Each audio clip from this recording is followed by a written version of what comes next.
말씀을 듣겠습니다. 제가 전도사 때 목사님이 어떤 그 노년에 계신 권사님에게 쌀 한 포대를 이제 도와준 적이 있습니다. 근데 그 권사님이 그래도 왕년에 그래도 잘 살았던 부자였었는데 어떻게 하다 보니까 가난하게 돼서 끼니 걱정을 하더라, 그런 소리를 듣고 목사님이 이제 쌀을 한 푸대를 가지고 이제 보내드렸습니다.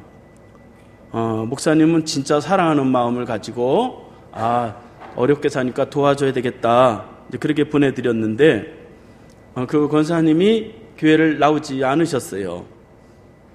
목사님이 이제 몇 번 신방을 하셨는데 그래도 결국은 교회를 나오지 않으셨는데 그 이유는 내가 아무리 어려워도 내가 쌀을 얻어먹으면서 살아야 되겠느냐, 그러면서 너무 자기의 자존심을 너무 구겼다고 하는 것입니다. 목사님은 진짜 사랑하는 마음을 가지고 그렇게 했는데 받는 사람은 그런 입장이 아니었다 하는 것이죠. 그래서 제가 알게 됐어요. 사랑이라고 하는 것은 주는 사람과 받는 사람의 마음이 이게 좀 통하는 것이 있고 그게 있어야 된다 하는 것을 알게 되었습니다.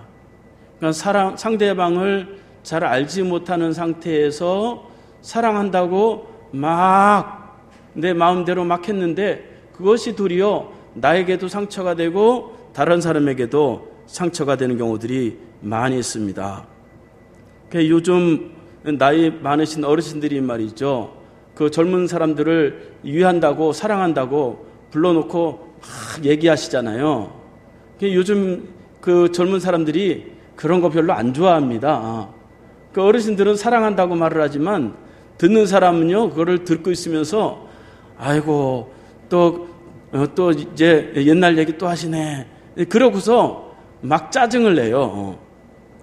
여러분, 그러니까 사랑을 받는 사람의 입장을 충분히 이해하는 게 더 중요하다 하는 것입니다. 부모가 말이죠, 자식을 사랑한다고 말이죠, 이것도 해라 저것도 해라 막 하지만 자식 입장에서는 말이죠, 왜 나를 소유하려고 하냐, 왜 나를 힘들게 하냐, 억압하냐, 그러면서 그 사랑을 느끼지 못하고 빗나가는 그러한 자식들도 많이 있어요. 그러니까 자식을 사랑한다고 하는 것을 자식도 잘 공부를 하고 알아야 된단 말이죠. 그러니까 지식을 갖춘 부모가 자식을 잘 키우는 거지 막 감정적으로 막 그렇게 하는 것이 잘 키우는 게 아닙니다. 알지 못하고 하는 사랑, 그것은 마치 맞지 않는 옷을 선물하고 또 맞지 않는 신발을 선물하는 것과 똑같아요. 그러니까 맞지 않는 옷을 갖다가 입히려면 말이죠, 얼마나 힘듭니까? 막 힘들잖아요. 다 옷을 사다 줄 때 그 사람의 체형과 또 그 스타일과 이런 걸 잘 알고 사줘야 그것이 기쁨이 되는 것이죠. 신발을 사다 주는데 그 사람이 편하게 신을 수 있는 그런 발 사이즈도 좀 알고 이러고 사줘야 편하게 신을 수 있는데 그거 억지로 막 신으려면 얼마나 어렵겠어요. 그러니까 사랑이라고 하는 것은 이렇게 나는 사랑한다고 하지만 잘 알지 못하고 상대방에게 일방적으로 사랑을 하면 그것이 도리어 부담이 될 수 있다 하는 것입니다. 교회 가면 말이죠, 제일 많이 하는 게, 저는 그게 교회 안 다니다가 이제 교회를 다녔기 때문에 교회를 다니면 그게 굉장히 부담스럽더라고요. 처음 가면 말이죠, 사랑합니다 사랑합니다 막 여성분들이 말이죠, 저에 가지고 막 그래요. 아니 생전 처음 보는 분들이 말이죠, 사랑이라는 게 무슨 관계가 돼 있고 뭐 이렇게 돼야 그게 좀 받아들일 만한데 그게 막 부담스럽더라고요. 그러니까 사랑이라고 하는 것은 감정이나 보는 것이나 듣는 것을 넘어서 지극히 관계가 있는 것이고 체험적인 그런 사랑이라고 볼 수가 있습니다. 사랑이라고 하는 말은 사랑을 알아야 되는데 그 안다라고 하는 말은 원어로 보면 야다라고 하는데 그 뜻은 부부가 잠자리에서 알아간다, 그런 뜻을 가지고 있어요. 그러니까 영어로 미팅으로 만나는 것이 아니라 엔카운터, 부딪히는 거예요. 자꾸 부딪히면서 사랑을 배워가고 깨닫는 것이다 하는 것입니다. 요즘 사람들은 말이죠, 사랑한다 그러면 말이죠, 그냥 탁 보고 말이죠, 조건이 맞으면 금방 그래서 사랑한다 막 그러잖아요. 그러면서도 말이죠, 잘 살지 못하는 것을 볼 수가 있어요. 그러니까 서로 사랑하기 위해서는 이렇게 깊이 알아야 된다. 부딪히는 수밖에 없어요. 이런 일 저런 일로 부딪히면서 내가 포기할 건 포기하고 양보할 건 양보하고 이러면서 사랑을 만들어 가는 것이다 하는 것입니다. 부부가 말이죠, 집에서 서로 막 아웅다웅 말다툼하고 말이죠, 갈등하잖아요. 그게 사랑입니다. 갈등하면서 사랑을 만들어가는 거예요. 그런데 이상적이고 추상적으로 우리가 사랑해야지 그러면 말이죠, 그 삶이 말이죠, 계속 힘들고 불행할 수밖에 없게 됩니다. 막 성질 부리고 갈등하면서 내가 싸워서 저 우리 아내는 이길 상대가 아니구나. 그러면 이제 딱 포기하면서 사랑이 만들어져 가는 거예요. 야, 전 남편 저거 맨날 잔소리해도 고쳐지지도 않고 변하지도 않는구나. 그것을 깨달으면서 내가 감수하면서 살아야지. 그게 사랑입니다. 그런데 그걸 안 좋게 생각을 하면, 그게 사랑이 아니라고 생각하면 그 삶이 말이죠, 불행할 수밖에 없다 하는 것입니다.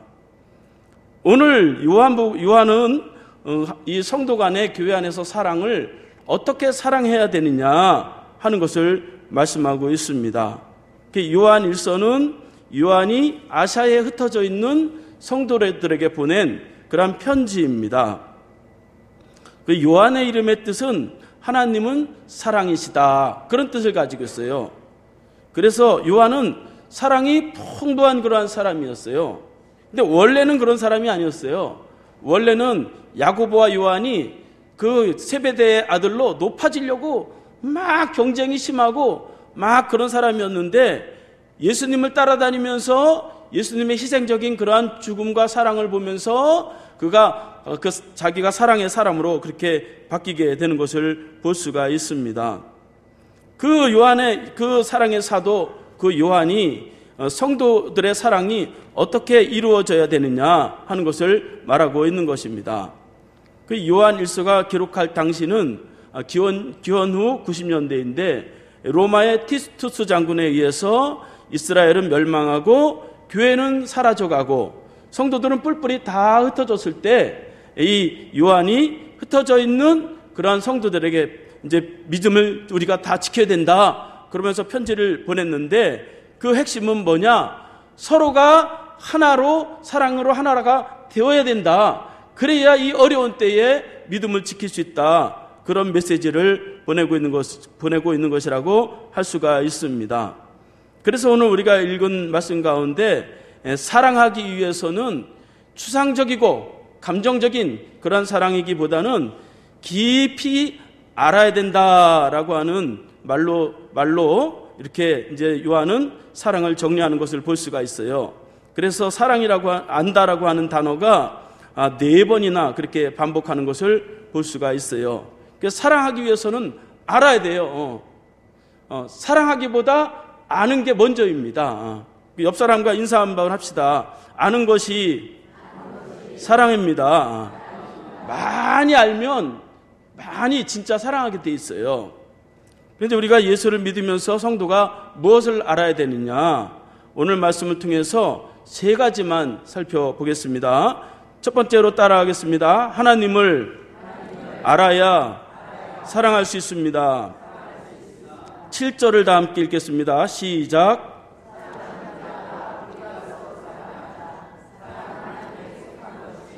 사랑하는 자마다 하나님으로부터 나서 하나님을 알고.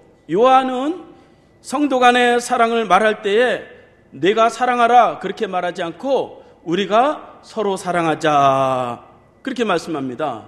사랑은 일방적이지 않고 서로 관계에 대해서 왔다 갔다 하는 게 사랑이다 하는 것입니다. 그럼 내가 요만큼 사랑하면 그 사람도 그만큼 사랑하는 관계예요. 관계라는 것이 나는 이만큼 사랑했는데 저 사람은 왜 요만큼 사랑하냐, 그런 관계는 거의 없어요. 사람은 똑같습니다. 요만큼 알고 있으면 그만큼만 관계가 되어 있는 것이라고 볼 수가 있어요. 그래서 서로 사랑하자 그렇게 말하면서 그것을 위해서 무엇을 알아야 되느냐, 사랑의 시작, 사랑의 출처가 어딘지를 알아야 된다 하는 것입니다. 교회 안에서 사랑한다고 하는데 그 사랑의 출처가 어디냐 하는 것입니다. 그 사랑의 출처는 하나님으로부터 시작되어야 된다 하는 것입니다. 그래서 오늘 말씀해 보면 사랑은 하나님께 속한 것이니, 그러니까 하나님께 사랑이 속해 있단 말이죠. 또 오늘 말씀해 보니까 사랑하는 자마다 하나님께로부터 났다 그렇게 말하고 있습니다. 그러니까 사랑의 출처가 내가 아니란 말이죠. 하나님의 사랑을 알고 나서야 비로소 성도의 사랑, 가정에서도 하나님과 같은 그러한 사랑을 나눌 수 있게 된다 하는 것입니다. 따라하겠습니다. 사랑은 하나님께 속하였습니다. 사랑은 하나님께로부터 나옵니다. 그 사랑의 출처가 분명해야 된단 말이죠. 사랑의 출처가 나면 그게 나중에는 상처가 되고, 그 사랑의 출처가 나면 그것이 나중에는 서운하게 돼 있어요. 나는 이만큼 사랑했다 그랬는데 그게 돌아오는 게 없으면 말이죠, 나중에 그게 서운하단 말이죠.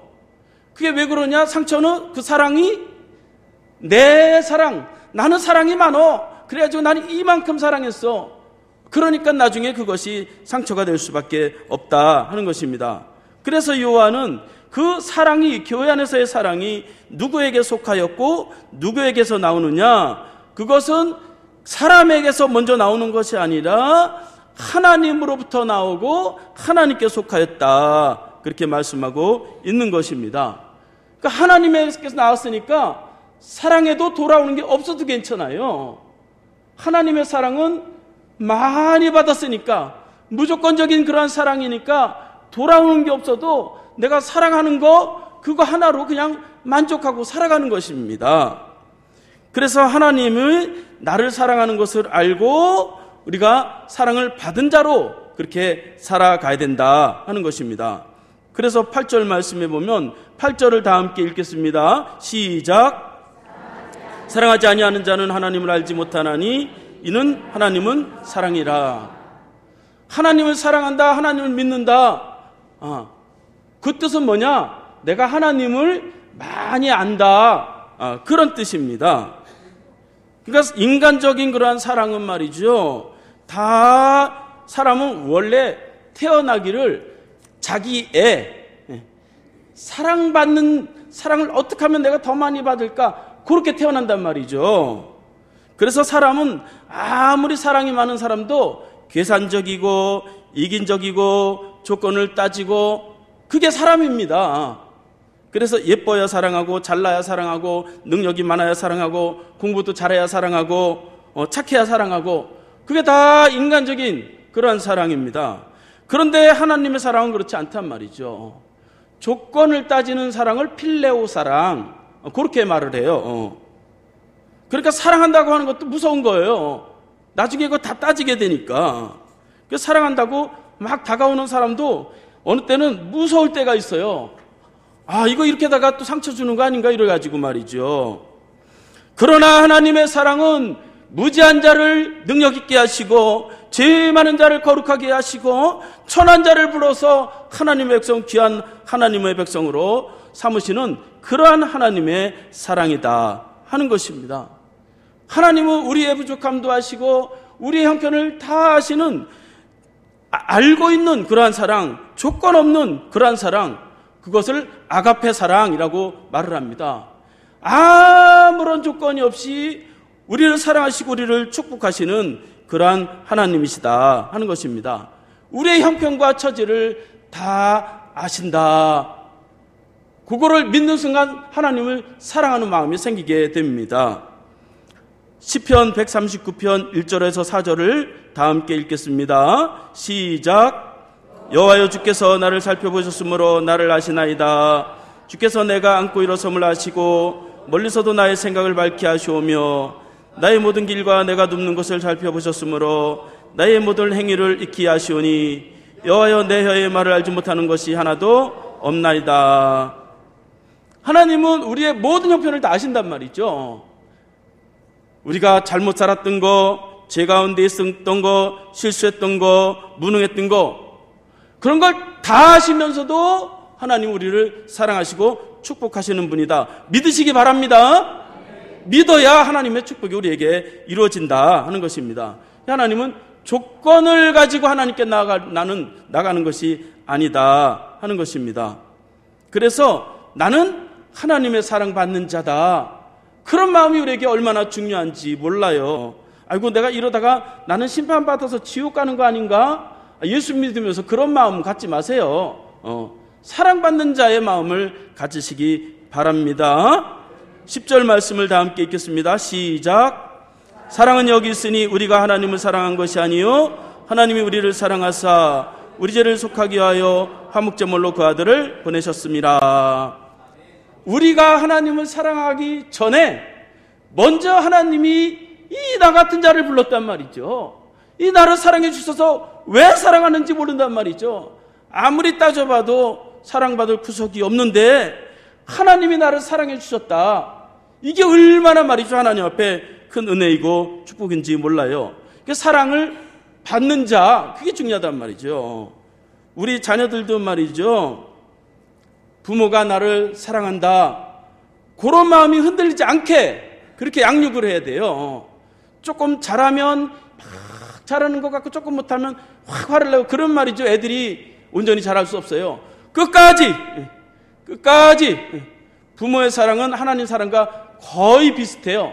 아무런 조건 없이, 아무것도 따지지 않게, 혹시 실수를 하고 혹시 죄 가운데 있다 할지라도 끝까지 사랑하는 그러한 사랑이야말로 우리가 진정한 사랑을 실천할 수 있다 하는 것입니다. 사랑하는 자는 다 주세요. 하나님이 우리를 사랑하시기 때문에 모든 것을 다 주세요. 부모는 자기 사랑하는 자녀에게 다 주잖아요. 그 자식이 아무것도 알아주지 않아도 다 주고 싶잖아요. 로마서 8장 32절 말씀을 보니까 자기 아들을 아끼지 아니하시고 우리에게 모든 사람을 위하여 내어주시니가 어찌 그 아들과 함께 모든 것을 우리에게 주시지 아니하겠느냐, 그렇게 말씀하고 있습니다. 하나님의 무조건적인 사랑을 깨닫게 되는 순간 하나님 우리에게 감당할 수 없는 그러한 축복이 우리에게 임하게 되고, 우리가 그 사랑을 받은 자로 설 때에 다른 모든 사람의 조건을 보지 않고 우리가 사랑할 수 있다 하는 것입니다. 두 번째로 따라하겠습니다. 예수님의 사랑을 알아야 사랑할 수 있습니다. 9절 말씀을 다 함께 읽겠습니다. 시작. 하나님의 사랑이 우리에게 이렇게 나타난 바 되었으니 하나님이 자기의 독생자를 세상에 보내심은 그로 말미암아 우리를 살리려 하심이라. 요한은 하나님의 사랑이 있는데 그 사랑이 우리에게 어떻게 보여지느냐, 어떻게 나타나느냐, 어떻게 알아차리느냐에 대해서 말하고 있는데, 그것은 자기의 독생자 아들 예수 그리스도를 이 땅에 보내심으로 인해서 그 아들 예수 그리스도를 통해서 하나님의 사랑을 드러나게 되었다 하는 것입니다. 그러니까 사랑의 시작이 하나님이라고 한다면 사랑을 보여지게 하는 것은 바로 예수 그리스도 독생자이시다 하는 것입니다. 그래서 하나님의 사랑이 이렇게 나타난 바 되었으니 그렇게 말씀하고 있습니다. 그러니까 사랑이라는 것은 그냥 추상적이고 감정적인 것을 넘어서 실제 보여주는 거다 하는 거예요. 실제 행동이 따르는 거다, 그렇게 말씀하고 있습니다. 그러니까 말로만 사랑하는 거, 그거는 별로 영향가가 없다는 것입니다. 실제로 그 사랑이 행동으로 나타났는데 그 하나님의 사랑은 자기의 독생자 아들을 죄인을 위해서 이 땅에 보내셨다 하는 것입니다. 그래서 10절을 다시 한번 읽겠습니다. 10절 시작. 사랑은 여기 있으니 우리가 하나님을 사랑한 것이 아니요 하나님이 우리를 사랑하사 우리 죄를 위하여 화목제물로 그 아들을 보내셨습니다. 사랑이, 하나님의 사랑이 여기 있는데 그 사랑은 이 죄인을 위해서 화목제물로 이 땅에 주셨다, 그렇게 말씀하고 있습니다. 죄인을 위해서 독생자 하나밖에 없는 그 독생자를 죄인을 살리기 위해서 보내셨다, 그렇게 말씀하고 있습니다. 그러니까 하나님은 사랑이세요. 그러니까 순도 높은 100% 하나님은 사랑이세요. 우리 사람의 사랑과는 비교할 수 없는. 근데 그 하나님의 사랑이 자기 아들을 얼마나 사랑하셨겠어요. 그런데 그 하나님의 사랑이 그 사랑하는 외아들을 이 땅에 보내시는데 누구를 위해서 보내셨느냐? 죄인을 위해서 보내셨다는 거예요. 죄인을 구원하시기 위해서, 죄인을 살리기 위해서 그 아들 예수 그리스도를 이 땅에 보내셨다. 요한은 그렇게 말씀하고 있는 것을 볼 수가 있습니다. 그 세상에는 말이죠, 요만한 죄만 있어도 아이고 저는 못쓸 놈 이러잖아요. 그런데 하나님은 이 예수 그리스도를 통해서, 이 독생자 예수 그리스도는 그 죄인을 위해서 그 십자가에서 자기가 다 감당했다는 거예요. 그 죄를 감당해서 그 죄의 대가를 스스로 십자가에서 죽음으로써, 희생함으로써 그 죄에 대한 대가를 다 치르셨다 하는 것입니다. 목숨까지 주는 그러한 사랑이었다 하는 것입니다. 그 예수 그리스도의 사랑을 알게 될 때에 비로소 우리가 다른 사람을 사랑할 수 있다 하는 것입니다. 이것이 복음이요, 이것이 기적이고, 이것이 기적을 만들어내는 거예요. 그래서 우리가 그 예수 그리스도를 아는 거, 그것이 예수님을 사랑하는 거예요. 그냥 사랑합니다, 사랑합니다, 그러면 그냥 말로 끝나는 거지만 알아가야 된다 하는 것이에요. 요한복음 10장 14절 15절을 다 함께 읽겠습니다. 시작. 나는 선한 목자라. 나는 내 양을 알고 양도 나를 아는 것이 아버지께서 나를 아시고 내가 아버지를 아는 것과 같으니 나는 양을 위하여 목숨을 버리노라. 예수님이 나를 알고 내가 예수님을 알아갈 때에 그 선한 목자 되신 예수 그리스도께서 푸른 초장, 쉴만한 물가로 우리를 인도해 가신다 하는 것이에요. 그러니까 아는 게 중요하단 말이죠. 아는 게 믿음이에요. 나는 믿는다. 그리고 그거보다 깊이 알아야 돼요. 그러니까 공부해야 된단 말이죠. 지식이 없는 그런 사랑, 지식이 없는 믿음은 그거 그냥 맹목적인 거예요. 그냥 막 교주 따라가듯이 그렇게 따라가는 것이다 하는 것입니다. 예수 그리스도께서는 우리가 죄인인데, 우리가 연약한데 무능한데 우리를 사랑하셨다 하는 것입니다. 몸으로 실천했다. 어느 때까지, 죽을 때까지 실천하셨다 하는 것입니다. 로마서 5장 6절을 다 함께 읽겠습니다. 시작. 우리가 아직 연약할 때에 계약대로 그리스도께서 경건하지 않은 자를 위하여 죽으셨도다. 연약한 자를 위해서, 경건하지 않은 자를 위해서 그리스도께서 십자가에서 죽으심으로 그 사랑을 실천하셨다 하는 것입니다. 로마서 5장 8절을 읽겠습니다. 시작.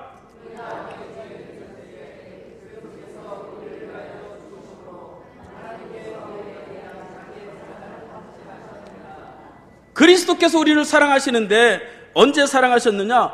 우리가 죄인 되었을 때에도 사랑했다는 거예요. 이렇게 그 사랑을 확증했다는 거예요. 확증했다는 건 변하지 않는다, 그런 뜻이에요. 죄가 있으니까 버리고 죄가 없으면 수용하고, 그렇지 않다는 거예요. 죄인일 때조차도 예수 그리스도께서는 그 사랑을 확증했다 하는 것입니다. 그러니까 연약한 자도 죄인도 허물 있는 자도 예수 그리스도의 십자가는 다 수용하는 거예요.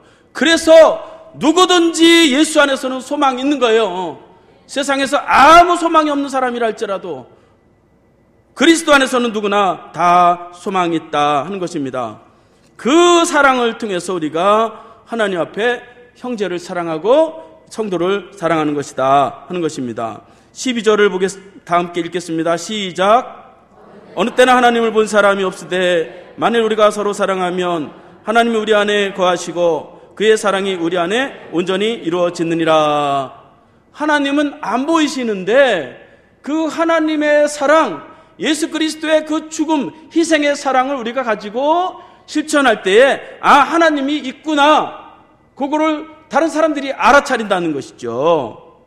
그래서 이렇게 예수 그리스도의 십자가의 그 사랑을 알게 될 때에 우리가 다른 사람을 사랑할 수 있게 된다 하는 것입니다. 세 번째로는 따라하겠습니다. 성령님을 알아야 사랑할 수 있습니다. 13절을 다 함께 읽겠습니다. 시작.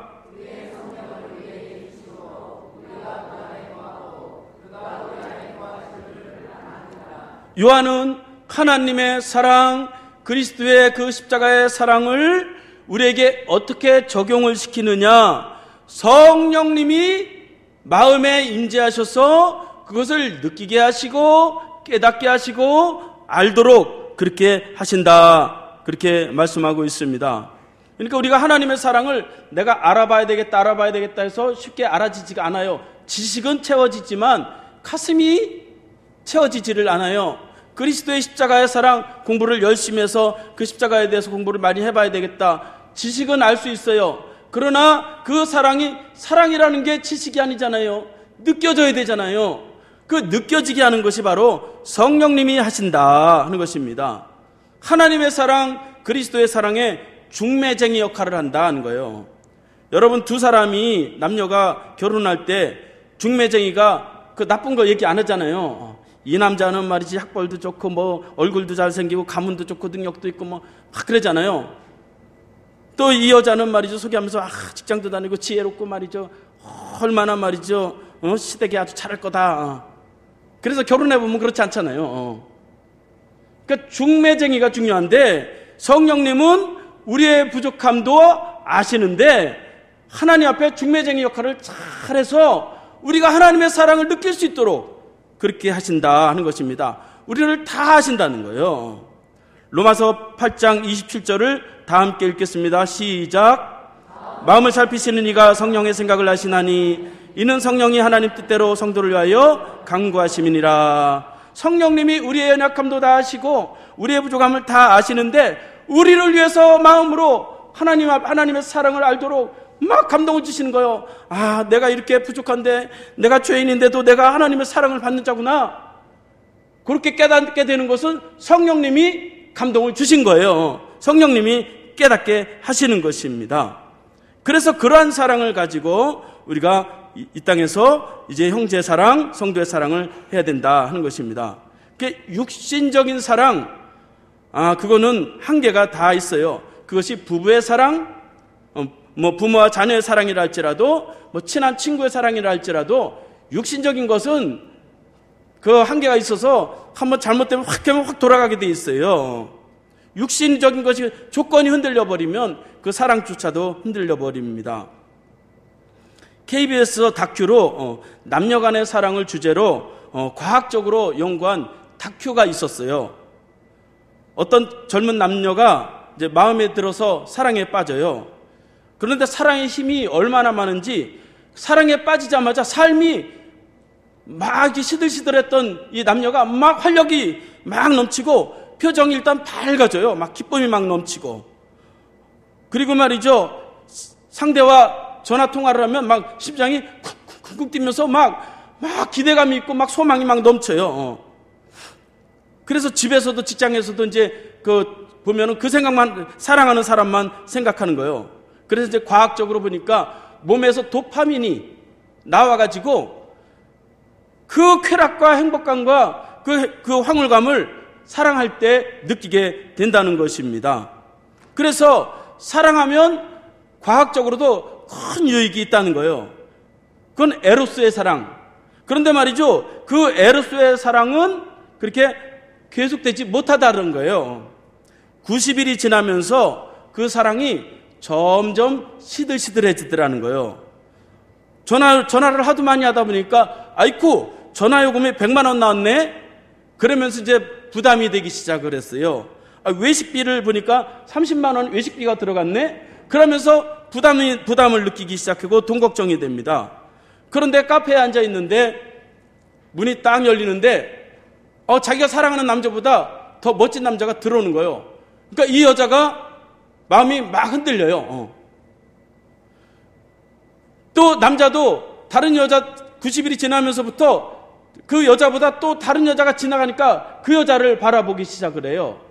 그러니까 이렇게 에로스 사랑이라는 거, 이 육신적인 사랑이라고 하는 것은 영원하지 않다, 한계가 있다 하는 것입니다. 그래서 이제 그 결론에 뭐라고 나왔냐면 이어지는 사랑 커플보다 헤어지는 커플이 더 많았어요. 그러니까 이 육체적인 이 사랑은 한계가 있다 하는 것입니다.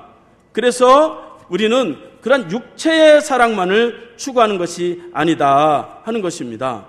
우리는 하나님의 사랑, 십자가의 사랑, 성령의 사랑을 통해서 우리가 하나님 안에서 하나 되고 사랑을 실천하게 되는데 바로 그것이 믿음이다 하는 것입니다. 16절을 마지막으로 다 함께 읽겠습니다. 시작. 하나님이 우리를 사랑하는 사랑을 우리가 알고 믿었노니 하나님은 사랑이시라. 사랑 안에 거하는 자는 하나님 안에 거하고 하나님도 그의 안에 거하느니라. 요한은 믿음이 뭐냐? 믿음은 사랑하는 만큼의 믿음이다 그런 거예요. 진짜 사랑하면 믿어주게 돼 있어요. 불안불안하지 않단 말이죠. 그 상대방을 알아가고 그만큼 믿어주게 돼 있어요. 사랑하면. 그래서 믿음은 곧 사랑이라고 볼 수가 있습니다. 그래서 우리가 형제를 사랑하고 가족을 사랑하기 위해서는 많이 알아야 된다. 연구해야 된다. 부부가 말이죠. 저도 이제 뭐 거의 60이 이제 거의 다 돼가니까 오래 살으니까 뭐 그날이고 뭐 그렇더라고요. 그 사랑이 시들시들해진 거예요. 왜 그렇게 됐을까? 나 다 안다. 새로운 것도 없다. 그러니까 말이죠. 사랑이 새로워지지 않는 거예요. 공부해야 된단 말이죠. 부부도 서로 알아가야 되고 그래야 사랑이 새로워지고 더 이제 차원 높은 사랑으로 발전하게 된다 하는 것입니다. 저와 여러분들이 사랑, 그것은 하나님을 더 많이 알아감으로 하나님의 사랑을 충분히 받은 자로 예수님이 하신 일들을 더 많이 알게 되므로 그 사랑이 나를 살리고 또 성령님이 내 마음이 어려울 때마다 움직여주시고 감사함으로 그래서 힘을 얻고 그러한 사랑을 통해서 가족과 성도와 직장과 이웃을 사랑하는 참된 사랑의 전도자들이 다 되실 수 있기를 바라겠습니다. 다 함께 일어나서 찬송하시고